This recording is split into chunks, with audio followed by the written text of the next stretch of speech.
എന്താ പറയാ, ഇത് പാമ്പാണോ കരിമ്പാണോ? ബാമ്പു രണ്ടും ഒന്നാണ്. ബാമ്പും മൊളിയല്ലേ ഒന്ന്? അല്ലേ കരിമ്പ് ഒന്നാണേ.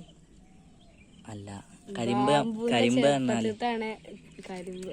എന്നോട് ആരാ പറഞ്ഞു? ആരാ പറഞ്ഞു? എന്റെ ടീച്ചർ. ഓ, എന്റെ ടീച്ചർക്കല്ല ബുദ്ധി കേട്ടോ.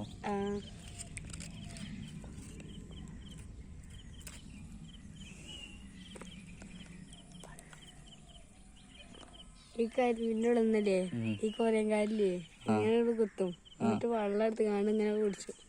കൊറിയക്കാരോ? വെള്ളം ഇടുന്ന കിട്ടുക? കരിമ്പ് ഇങ്ങനെ ചെത്തുമ്പോ. കരിമ്പാണോ മുളയാണോ? മുള ചെത്തുമ്പോ അതിന്റെ ഉള്ളിൽ ഒന്നാണ്. അതല്ല, മുളന്റെ ഉള്ളിൽ വെള്ളോ? അതെങ്ങനെ? ഏതോ രാജ്യക്കാരൻ ഇതേമാതിരിയുള്ള മരോ? അതേമാതിരിയുള്ള മരത്തുമെന്ന് വെള്ളം കിട്ടും. കത്തിണ്ട് എന്റെ കയ്യില്. കത്തില്ല, പിന്നെന്താ? എന്റെ പല്ലു മതിയല്ലോ. അല്ലെങ്കിൽ നാവും മതി, നാവിന് നല്ല മൂർച്ച ഉണ്ടല്ലോ. ഏത് രാജ്യക്കാരാണ് വെള്ളം എടുക്കുക? ഏത് രാജ്യക്കാരാണ് വെള്ളം എടുക്കുക? അത് അമ്മായിമാരുടെ കുട്ടിന്റെ